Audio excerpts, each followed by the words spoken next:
Hello दोस्तों, daily share market India में आप सबका स्वागत है। हमने एक नई सीरीज स्टार्ट की है जो कि बहुत एंटरटेनिंग होने वाली है। मैंने #1 करके लिख दिया है स्कैम, मतलब ये पूरी सीरीज हम चलाने वाले हैं जिसका आज पहला एपिसोड है। एंड इसमें हम एक स्टॉक के बारे में बात करेंगे जिसमें स्कैम हुआ है। एंड मेरे कुछ एक्सपीरियंस भी बताने वाला हूँ मेरे कुछ कलीग्स के।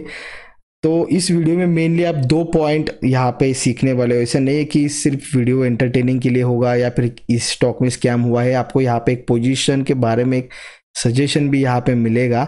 तो पहला है पॉइंट आज जो आपको क्लियर हो जाएगा जो कि स्कैम कैसे होता है, एंड एक एग्जांपल में बताने वाला हूँ। तो इससे बचने के लिए आपको पहले से इसके बारे में एक आइडिया होना चाहिए। दैट्स वाई स्कैम का मैंने एपिसोड 1 यहाँ पे लिख दिया है। बहुत सारे स्कैम आपको पता चल जाएंगे धीरे धीरे जैसे हमारा सीरीज आगे लेके जाएंगे, तो आप इस स्कैम से बच सकते हो। सेकेंड पॉइंट है कि इसमें जिस स्टॉक की हम बात करेंगे, अभी जिस स्कैम की बात करेंगे, इसके बाद यहाँ पे कोई पोजीशन बनता है या नहीं उसके बारे में आप देखेंगे। तो 2 पॉइंट आपके लिए बहुत ही फायदेमंद रहेंगे अगर आप ठीक से ये वीडियो बिना स्किप करे हुए देखते हो। तो वीडियो एंटरटेनिंग होने वाला है, पूरा सीरीज एंटरटेनिंग होने वाला है। तो स्टार्ट करेंगे ज़्यादा टाइम पास ना करते हुए हमारे मेन टॉपिक के साथ। तो स्टॉक आपके सामने है जिसका नाम है विशाल। तो यहाँ पे मैं बड़े लेटर में यहाँ पे लिख देता हूँ विशाल फैब्रिक्स। एक बार आप वीडियो ख़त्म होने के बाद इसका चार्ट देख लीजिए। शायद वीडियो रिकॉर्डिंग में ये बहुत इसके जो कैंडल स्टिक है वो बहुत स्मॉल छोटे छोटे दिखाई दे रहे हैं। दैट्स वाई शायद आपको समझने में थोड़ी सी दिक्कत हो सकती है, लेकिन बहुत मज़ेदार है ये विशाल की कहानी। आप बस सुनिए। एंड ऐसे हो सकता है मार्केट में आपने इससे पहले सिर्फ सुना होगा, शायद मैं यहाँ पे आपको एक्सप्लेन करने वाला हूँ विथ सम एक्सपीरियंस। ठीक है, तो विशाल फैब्रिक से जिस स्टॉक में स्कैम हुआ है ऐसा हमारा अंदाज़ा है। ठीक है, तो कहानी शुरू होती है अगस्त से सितंबर के बीच में। मेरे एक दोस्त को, जो मेरा कलीग है, एक बेस्ट फ्रेंड है, उसे कॉल आता है फ्रॉम एडवाइजरी कि आप हमारी एडवाइजरी ले लो। आप सबको कॉल्स आते हैं, ठीक है। तो उसने वो कॉल उठा लिया एंड बात भी कर ली। उन्होंने उसे जो हमारी एडवाइजरी थी उन्होंने विशाल का नाम उसे बताया एंड कहा कि ये हमारा एक सैम्पल या फिर डेमो ट्रेड है, एक बार देख लो, फ्री ऑफ कॉस्ट हम आपको एक एडवाइजरी प्रोवाइड कर रहे हैं। आप चाहे तो आप कम क्वांटिटी के साथ ले सकते हो, लेकिन एक बार ट्राई करो। अगर ये हुआ तो हमारा 10,000 का प्रीमियम है 3 महीने के लिए, ऐसा कुछ पूरा उन्होंने स्कीम बता दिया एंड विशाल उसको स्टॉक बता दिया। अभी विशाल के बारे में मेरे एक दोस्त को उन्होंने बता दिया, ठीक है। फिर उसने फिर 2 को बता दिया, फिर उसमें से उनमें से भी एक ने फिर 2 को बता दिया। तो चेन बहुत बड़ी लंबी है, लेकिन जितनी मैंने जिनके साथ इंटरेक्ट किया है तो वो इतने ही लोग थे, ठीक है। तो यहाँ पे थे, एक को बता दिया, इसने 2 को बता दिया एंड इसने भी 2 को बता दिया। तो इतने लोगों ने यहाँ पे जो है पोजीशन ली थी, जिनको मैं जानता हूँ विशाल में, ठीक है। तो उन्होंने पोजीशन ली थी 175 से लेके 190 के बीच में। किसी ने 180, किसी ने 185, 189, 188 के बीच में। तो इसमें से 2 से 3 बंदों ने कम क्वांटिटी के साथ ली थी, लेकिन एक ने हेवी क्वांटिटी यहाँ पे जो थी लगा दी थी। तो जैसा एडवाइजरी ने बताया कि विशाल ऊपर जाने वाला है, आप बाय करके देख लो। तो बहुत सारे लोगों ने ही सेम कॉल जैसे मेरे फ्रेंड को आया था, इसने चेन बना के और दूसरे लोगों को इसमें फंसा दिया। एंड एडवाइजरी ने ऐसे हज़ारों लोगों को, थाउजेंड्स ऑफ पीपल उन्होंने कॉल किया होगा एंड ट्रेडर्स ने यहाँ पे पैसा बनाया होगा, ठीक है, पैसा लगाया होगा। तो मेनली बात मैनिपुलेशन कब होता है, जब आप किसी स्टॉक को पहले बाय करके रखते हो एंड फिर लोगों को बोलते हो कि इसमें एक बूम बनाते हो, जिसके बाद स्टॉक ऊपर निकल जाता है एंड आप एग्जिट कर लेते हो। दैट्स इट, यही होता है मैनिपुलेशन, यही होता है ऑपरेट करना, यही होता है। This is nothing but scam. तो इसी स्कैम के बारे में हम बात करेंगे। तो इन लोगों ने इसे बाय किया 180 के अराउंड, ठीक है। तो जब ये ऊपर जा रहा था, सब रोज देख रहे थे कि सर्किट लगती हुई है, ऊपर जा रहा है, ऊपर जा रहा है, 250 तक चला गया, ठीक है। तो इसमें से एक जो था उसने पोजीशन जो है वो एग्जिट मार ली एंड अपना प्रॉफिट बुक किया, ठीक है। लेकिन 1 2 3 4 देखते रहे कि और ऊपर जाएगा, क्योंकि एडवाइजर ने बताया था 300 350 का तो टारगेट होना चाहिए। तो वेट कर रहे थे सब लोग। यहाँ से ऊपर जाने के बाद एंड देन वो गेम चेंजिंग कैंडल आ गई, 250 से स्टॉक सीधा 10% गिरा, ठीक है। या इसके बाद इसको सर्किट लगता गया, ठीक है। दिस इज फर्स्ट सर्किट, ये सेकेंड, ये थर्ड, ये fourth, fifth, sixth, seventh, eighth, 9, 10, 11, 12, देखो ये बार बार अभी इसका जो डिस्टेंस है वो कम कम हो रहा है, ठीक है। इसका डिस्टेंस कम क्यों हो रहा है? सिंपल सा एग्जांपल है, मान लो 200 का स्टॉक है, इसको 10% का, यहाँ पे देख लो राइट साइड में मैं लिख के बता रहा हूँ आपको, 200 का स्टॉक है, इसको 10% का सर्किट है, ठीक है, लोअर सर्किट। तो पहले दिन इसको 10% का सर्किट लगने के बाद ये कितने पे जाएगा? 180 पे जाएगा। सेकेंड डे पे इसको सर्किट लगने के बाद ये 160 पे नहीं आएगा, ये 162 पे आएगा, ठीक है। 162 के बाद इसको कितना 16 रुपीज़ का यहाँ पे सर्किट लग जाएगा, फिर ये उसी हिसाब से नीचे आता जाएगा। दैट्स वाई अगर कोई स्टॉक को 10% अपर सर्किट है या फिर लोअर सर्किट है, मान लो यहाँ पे लोअर सर्किट है, तो यहाँ पे 20-20 रुपए से नहीं गिरेगा, क्लोजिंग प्राइस का 20%। तो पहले इसका गैप बड़ा था, बाद में छोटा छोटा होते गया, ठीक है। तो अभी आते हैं मेन पॉइंट के ऊपर। मेरे दोस्तों ने यहाँ पे पोजीशन बना ली थी, सिर्फ मेरे दोस्तों ने नहीं, जिन लोगों ने जो जो इस स्कैम में अटक गए थे, जिनको कॉल आया था, जो ऑपरेट जिसने किया था, स्कैम बनाया था, उन्होंने यहाँ पे पोजीशन बाय की। एंड जब यहाँ से सेल हुआ तो यहाँ पे प्रॉफिट बुकिंग का चांस ही नहीं दिया। 225 से ये डायरेक्टली आपको ट्रेड करने में 55-60 रुपए पे मिल रहा है। देखो बीच में आपने शायद कितनी भी क्वांटिटी ले रखी हो एंड आपने यहाँ पे कितना भी प्रॉफिट, फ्लोटिंग प्रॉफिट, मतलब जो प्रॉफिट आपने बुक नहीं किया है वो देखा हो, लेकिन जब ये सर्किट लगाना इसने स्टार्ट किया,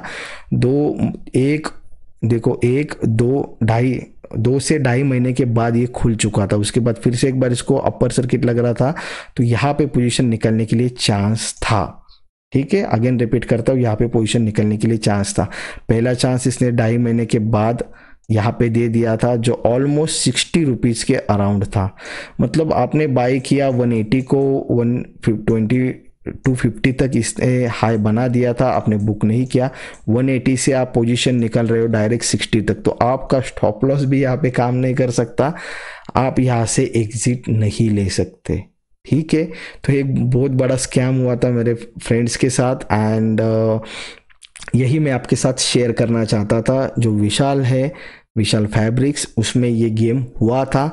आप इसका चार्ट का एक बार स्टडी कर लो कि कैसे स्टॉक 225 या फिर 250 ही समझ लो, 250 के बाद जो गिरना स्टार्ट हुआ, आपको पोजीशन डायरेक्टली 60 रुपीज़ पे एग्जिट करने का चांस मिला है, ठीक है।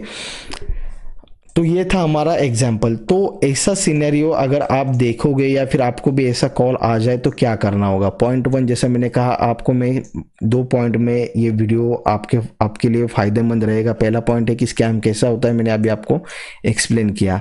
तो फिर इस स्कैम में क्या क्या बता रहा हूँ मैं, इस स्कैम में आपको हिस्सा लेना चाहिए या नहीं? अगर ये आपके सामने ऐसी केस आ जाए, ऐसा कॉल आ जाए, तो फिर क्या करना चाहिए? अगर ऐसा सिनेरियो आपके सामने आ जाए तो या कभी भी याद रखो, कोई भी मैनिपुलेटर, ऑपरेटर या जो भी स्कैम करता है, जो खुद स्टॉक को चलाता है, जो इंस्टीट्यूशन चलाता है, जो ग्रुप ऑफ इंस्टीट्यूशन ये सब कुछ करता है, ठीक है, उनके दिमाग में एक प्लान रहता है कि इसमें हम 20% प्रॉफिट बुक करेंगे, 10% या 20%, ठीक है। तो यहाँ पे थोड़ा सा गेसिंग करना पड़ेगा। मान लो इन्होंने 200 के अराउंड यहाँ पे बाइंग की होगी, यहाँ पे देखो बाइंग की होगी, या फिर नीचे से इन्होंने बाइंग की होगी, तो इनको अगर 20% या फिर 40% का यहाँ पे प्रॉफिट पहले से प्लान था, तो उसके बाद ये सेल करना स्टार्ट करते हैं, ठीक है, नथिंग एल्स।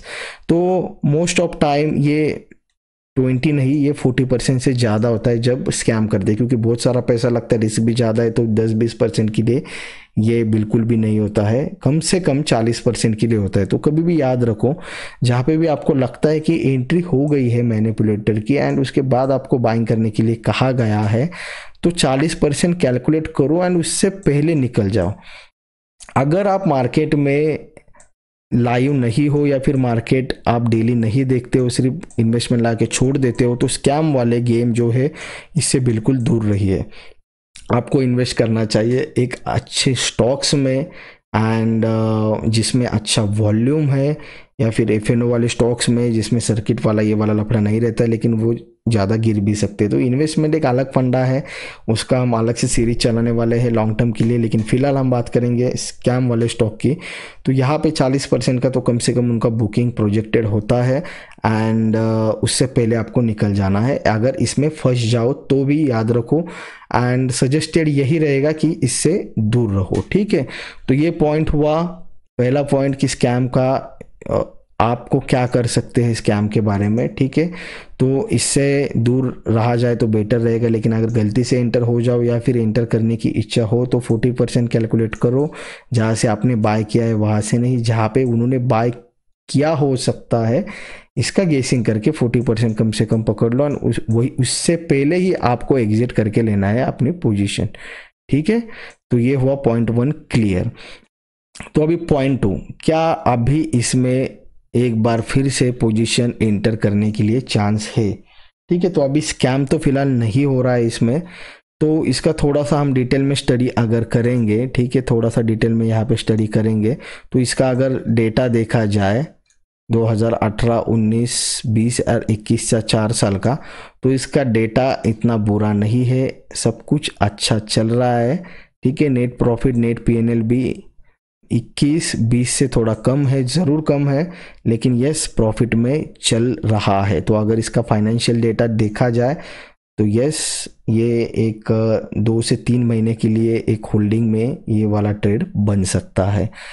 अगेन दूसरे पॉइंट पे आ जाते हैं, ठीक है। तो यहाँ पे मेन पॉइंट पे आ जाते हैं, इसमें होल्डिंग कैसी है, ठीक है।